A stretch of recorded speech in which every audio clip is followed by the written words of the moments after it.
Assalamualaikum warahmatullahi wabarakatuh. Kami dari kelompok 5, di sini kami akan mempresentasikan materi tentang demokrasi dan pendidikan demokrasi. Di mana materi tersebut mencakup 5 hal. Yang pertama, konsep demokrasi, kedua, sejarah demokrasi, ketiga, demokrasi Indonesia, keempat, sistem politik demokrasi, dan kelima, pendidikan demokrasi. Materi presentasi ini disusun oleh Dede Cahyati, Normayanti, Raisa Dela Indira, dan Sabrina Apriani. Pembahasan pertama yaitu konsep demokrasi. Menurut salah satu ahli yaitu Abraham Lincoln, beliau berpendapat bahwa demokrasi adalah sistem pemerintahan yang pada dasarnya diselenggarakan dari rakyat, oleh rakyat, dan untuk rakyat. Namun secara terminologis, demokrasi berasal dari kata demos yang berarti rakyat dan kratos yang berarti kekuasaan. Dua kata tersebut digabung menjadi satu kata demokratia yang memiliki arti kekuasaan rakyat. Terkait dengan kekuasaan rakyat tersebut, meliputi beberapa hal penting dalam kehidupan bernegara. Di antaranya adalah sosial, budaya, ekonomi, dan politik.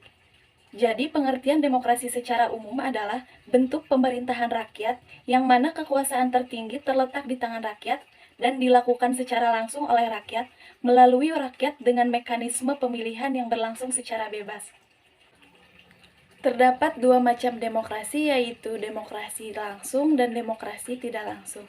Demokrasi langsung adalah praktek demokrasi yang mengikut sertakan semua warga negara dalam permusyawaratan untuk menentukan kebijakan umum dan undang-undang. Demokrasi tidak langsung mempunyai arti praktek demokrasi yang dilaksanakan melalui sistem perwakilan. Demokrasi model kedua ini biasanya dilaksanakan melalui mekanisme pemilihan umum atau biasa kita sebut dengan pemilu. Kemudian setelah itu ada unsur dan prinsip demokrasi. Unsur-unsur demokrasi diantaranya: pertama, demokrasi berdasarkan kedaulatan rakyat. Kedua, demokrasi berdasarkan kepentingan umum. Ketiga, setiap demokrasi memberikan kebebasan dalam menyalurkan aspirasi rakyat. Kelima, negara demokrasi mengakui hak asasi manusia. Selanjutnya, prinsip demokrasi meliputi: pertama, pemerintahan berdasarkan konstitusi. Kedua, pemilu yang bebas, jujur, dan adil. Ketiga, hak asasi manusia dijamin. Keempat, persamaan kedudukan di hadapan hukum. Kelima, peradilan yang tidak memihak. Dan yang terakhir, kebebasan pers, media, massa. Sekian penjelasan dari saya mengenai konsep demokrasi yang berisi pengertian, unsur-unsur, dan prinsip demokrasi. Materi selanjutnya akan disampaikan oleh teman saya. Perkenalkan, nama saya Normayanti. Saya akan menjelaskan materi tentang sejarah demokrasi. Munculnya demokrasi pada hakikatnya terkait dengan penolakan hak-hak feodal dan kekuatan monarki absolut dengan menanamkan rasionalisme dan liberalisme dan adanya kemauan masyarakat untuk menolak terhadap penguasa atau pemerintah yang absolut. Sebagaimana telah disebutkan di atas bahwa konsep demokrasi telah ada sejak abad ke-4 sebelum Masehi sampai abad ke-6 Masehi dalam tradisi pemikiran Yunani yang berhubungan dengan negara dan hukum. Demokrasi Yunani kuno berakhir pada abad pertengahan yang ditandai dengan berubahnya masyarakat Yunani menjadi masyarakat feodal di mana keagamaan terpusat pada paus dan pejabat agama. Menjelang akhir abad pertengahan, demokrasi kembali berkembang di Eropa yang dikenal dengan Magna Charta atau Piagam Besar. Magna Charta merupakan piagam yang diberikan tentang perjanjian antara kalangan bangsawan dan Raja John di Inggris. Di antaranya, isi Magna Charta tersebut ialah: yang pertama, Raja John mengakui dan menjamin hak dan hak khusus bawahannya. Yang kedua, pembatasan kekuasaan raja. Dan yang ketiga, HAM lebih penting daripada kedaulatan raja. Sisi lain, pada abad pertengahan juga muncul kembali demokrasi di Eropa, ditandai dengan munculnya gerakan perubahan atau Renaissance dan reformasi. Juga Muslim terhadap kemampuan akal ternyata telah berpengaruh pada bangkitnya kembali tuntutan demokrasi di masyarakat barat. Renaissance merupakan gerakan yang ingin kembali ke gemilangan budaya Yunani kuno. Menurut sebagian ahli, salah satu sejarawan bernama Philip Kahiti menyatakan bahwa gerakan pencerahan yang ketika itu sedang berada pada puncak kejayaan peradaban dan ilmu pengetahuan. Para ilmuwan Islam ketika itu antara lain Ibnu Sina, Ibnu Khaldun, Al-Razi, Umar Khayyam, Al-Khwarizmi tidak berhasil mengembangkan pengetahuan Persia kuno dan warisan Yunani kuno, melainkan berhasil pula menjadikan temuan mereka sesuai dengan alam pikiran Yunani, di mana pemuliaan ilmuwan Islam Muslim terhadap kemampuan akal ternyata telah berpengaruh pada bangkitnya kembali tuntutan demokrasi di masyarakat Barat. Sekian materi yang dapat saya sampaikan. Materi selanjutnya disampaikan oleh teman saya. Perkenalkan, saya Raisa Della Indira akan menjelaskan bagian tentang demokrasi Indonesia.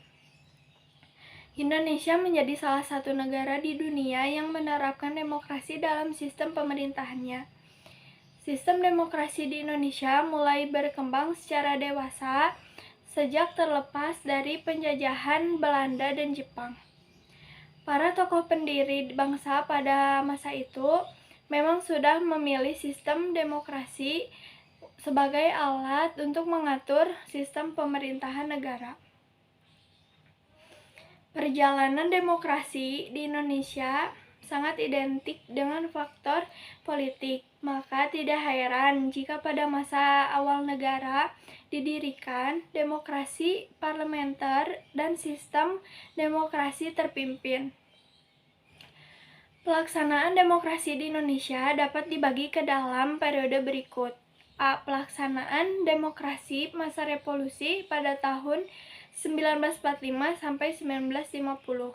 B. Pelaksanaan demokrasi masa Orde Lama yang terdiri 1. Masa demokrasi liberal tahun 1950 sampai 1959. Kedua, masa demokrasi terpimpin 1959 sampai 1965. C. Pelaksanaan demokrasi masa Orde Baru tahun 1996 sampai 1998. D. Pelaksanaan demokrasi masa transisi tahun 1998 sampai 1999. E. Pelaksanaan demokrasi masa reformasi tahun 1999 sampai sekarang. Berdasarkan perundang-undangan dan praktik pelaksanaan demokrasi, terdapat beberapa perubahan pelaksana demokrasi pada era reformasi sekarang ini, yaitu A. Pemilihan umum lebih demokratis. B. Partai politik lebih dari satu. C. Pengaturan hak asasi manusia atau bisa disebut HAM.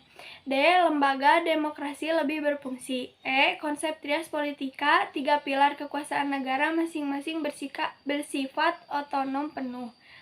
Demokrasi era reformasi telah memberi hasil yang luar biasa terhadap praktik demokrasi di Indonesia saat ini, yang mengakui akan kedaulatan rakyat dan pelaksanaan pemerintah negara Republik Indonesia berdasarkan konstitusi. Sekian penjelasan dari saya. Materi selanjutnya akan disampaikan oleh teman saya. Terima kasih. Perkenalkan, nama saya Sabrina Apriani. Di sini saya akan menjelaskan bagian tentang sistem politik demokrasi. Sistem politik yang dianut negara Indonesia adalah sistem politik demokrasi yang mana warga negara atau masyarakatnya berperan serta ikut andil dalam penyelenggaraan pemerintahan. Berdasarkan pembagian sistem politik, ada 2 perbedaan, yaitu sistem politik demokrasi dan sistem politik non-demokrasi. Landasan negara Indonesia sebagai negara demokrasi terdapat dalam pembukaan UUD 1945 pada alinea keempat, yaitu maka disusunlah kemerdekaan kebangsaan Indonesia itu dalam suatu UUD Negara Republik Indonesia yang terbentuk dalam suatu susunan Negara Republik Indonesia yang berkedaulatan rakyat. Lalu ada pasal 1 ayat 2 UUD 1945 yang menyatakan bahwa kepemilikan di tangan rakyat dan dilakukan menurut ketentuan UUD. Berkenaan dengan sistem politik demokrasi, Indonesia adalah sebagai berikut. A. Merupakan bentuk negara kesatuan dengan prinsip otonomi yang luas. B. Bentuk pemerintahannya republik, sedangkan sistem pemerintahannya presidensial. C. Presiden adalah kepala negara sekaligus kepala pemerintahan.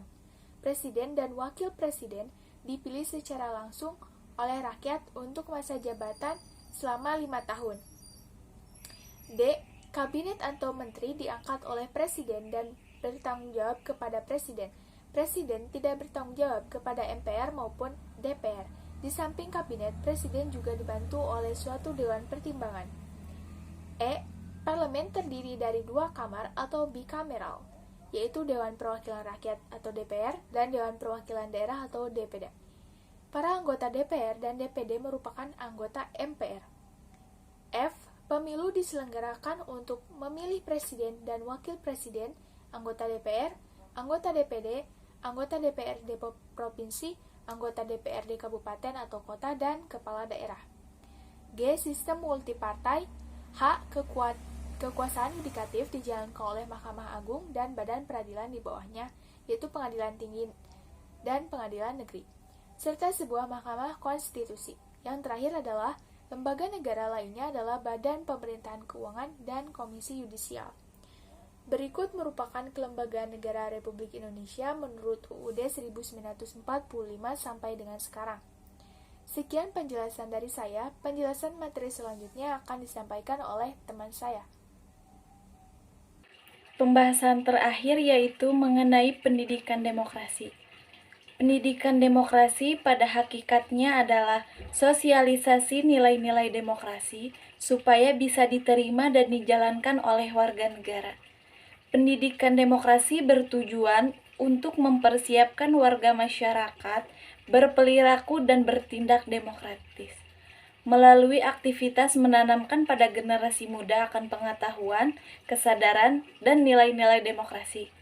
Pengetahuan dan kesadaran akan nilai demokrasi itu meliputi 3 hal.